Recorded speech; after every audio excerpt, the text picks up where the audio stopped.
26 en tablilla, siendo las 8:32 de la mañana.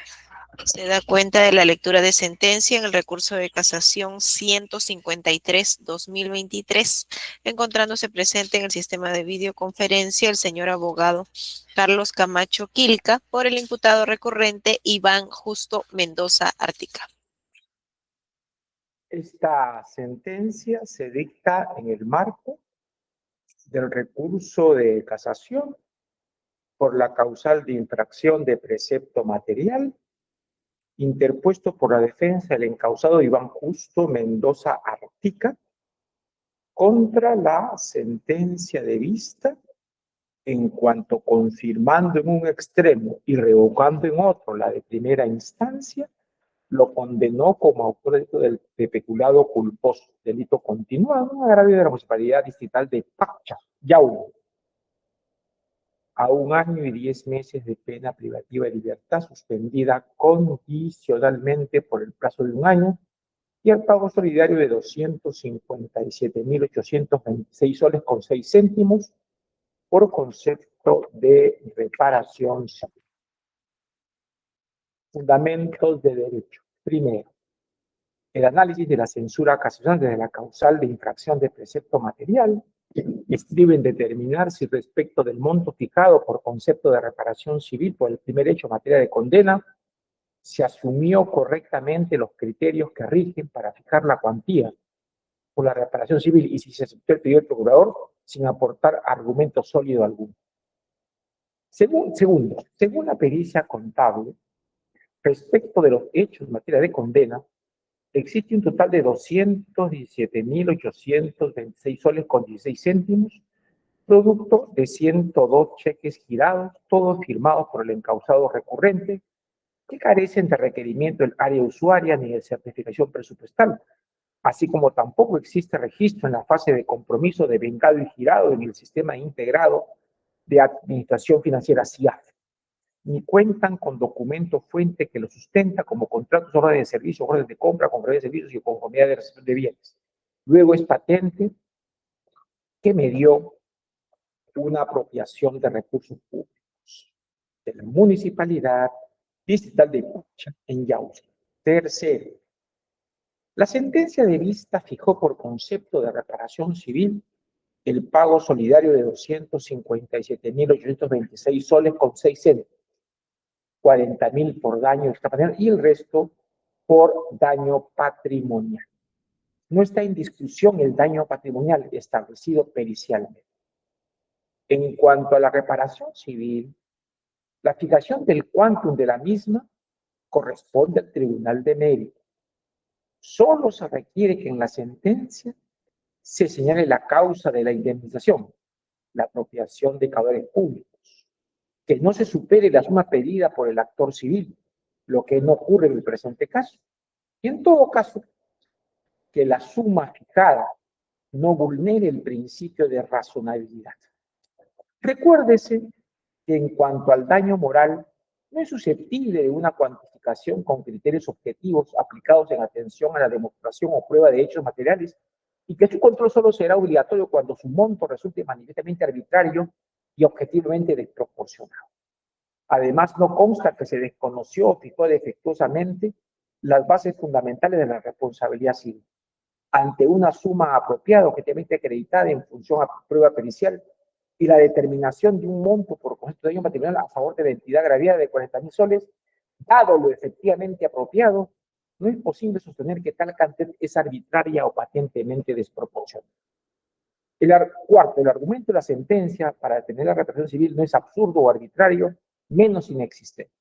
La suma fijada no es desproporcionada, dada la realidad de la apropiación del dinero público. En tal virtud, el motivo de casación no puede prosperar, no se infringió la ley material sobre la reparación civil. En cuanto a las costas, son de aplicación los artículos 497 y 504, debe abonarlas el encausado recurrente. Decisión. Por estas razones, declararon infundado el recurso de casación, no casaron la sentencia de vista, condenaron al encausado recurrente al pago de las costas del recurso. Con esto queda leída la sentencia que se notificará inmediatamente y se publicará en la página web del Poder Judicial. La audiencia ha concluido. Buenos días. Siguiente audiencia. Número 27 en tablilla, siendo las 8:37 de la mañana. Se da cuenta de la lectura de sentencia en el recurso de casación 1240-2024, encontrándose presente en el sistema de videoconferencia el señor fiscal supremo adjunto Mario Alcides Chinchay Castillo, representante del Ministerio Público, parte recurrente. Esta sentencia se dicta en el marco del recurso de casación por la causal de vulneración de la garantía de motivación interpuesto por la señora Fiscal Superior Nacional de Lavado de Activos contra el auto de vista que, revocando el auto de primera instancia, declaró infundado el requerimiento de prisión preventiva que planteó y dictó mandato de comparecencia con restricciones e impedimento de salir del país por 24 meses. Fundamentos de derecho. Primero, el análisis de la censura casacional desde la causal de vulneración de la garantía de motivación estriba en determinar si el auto recurrido desde la motivación en función al presupuesto de sospecha grave y fundada cumple con las exigencias de racionalidad y suficiencia de la motivación. Segundo, es relevante insistir que el recurso de casación, por su naturaleza extraordinaria y por haberse agotado el recurso de apelación, no está destinado a una valoración autónoma del material investigativo respecto de las resoluciones intermedias o del material probatorio respecto de las sentencias. Solo le corresponde, desde la motivación y con atención a las reglas jurídicas pertinentes, fiscalizar si presenta algún defecto o patología de motivación constitucionalmente relevante. Se admitió el examen de 2 defectos o patologías de motivación: insuficiencia e irracionalidad o ilogicidad, que se refieren a la trama o discurso argumentativo de la resolución y que aluden a la propia existencia y a la racionalidad de los argumentos. Ello significa lo siguiente. La primera, insuficiencia, comprende, de un lado, la carencia de argumentos, la inexistencia de argumentos justificativos en relación a algunas pruebas o actos de investigación relevantes, es decir, no explica por qué fueron considerados como atendibles o no atendibles. Y de otro lado, en orden a la prueba indiciaria, la identificación para concretar el enlace entre los indicios de las máximas de la experiencia, o sea, su presencia y aplicación, que incluye la valoración conjunta de los medios de prueba o de investigación y que precise cómo, mediante la articulación de los indicios acreditados, se llegó a la conclusión a que se arribó. La segunda, irracionalidad, referida a la compatibilidad de las premisas y la coherencia de estas con la conclusión. La ilogicidad se manifiesta sobremanera en el ámbito de las inferencias, particularmente las máximas de la experiencia. Estas pueden ser incorrectas, o sea, falsas, superadas o incluso inexistentes. 2, impertinentes, selección de la máxima de la experiencia inadecuada en el caso concreto. 3, contrarias a la ciencia o al entorno cultural. Así como 4, no tener el grado de probabilidad considerado por el juez en la resolución. O 5, argumentaciones incompatibles entre sí en el entramado documentativo, que por lo general consiste en un conjunto de argumentaciones, no de una única argumentación. Tercero, el presupuesto de la prisión preventiva, conditio sine qua non para su imposición, dado su carácter excepcional, exige contar con medios de investigación con un alto grado de consistencia o probabilidad, grado más intenso de la sospecha, que permitan inferir que los hechos delictivos atribuidos tienen una fuerte solvencia acreditativa, que el imputado está vinculado a ellos y que todos los presupuestos de la punibilidad y de la prescriptibilidad están presentes, como dice Roxita. A ello se agrega, desde luego, los requisitos o motivos de prisión preventiva, fines constitucionalmente legítimos.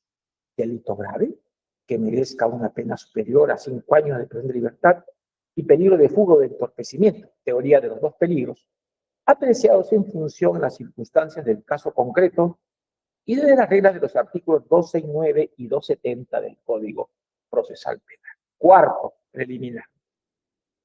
El Tribunal Superior señaló que la pericia oficial que informa de determinados desbalances, las declaraciones de 2 aspirantes a colaborador y algunas comunicaciones no permiten establecer prima facie los 2 delitos imputados, organización criminal y lavado de activos. Incluso muchos de estos medios de investigación han sido utilizados para dictar resoluciones intermedias en otra causa contra los imputados. 1.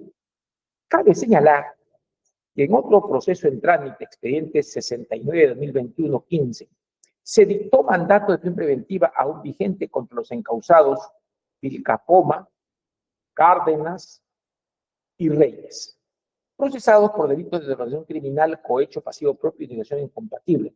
Respecto de este último, y solo organización criminal por los restantes imputados, Vilcapoma y Cárdenas. 2.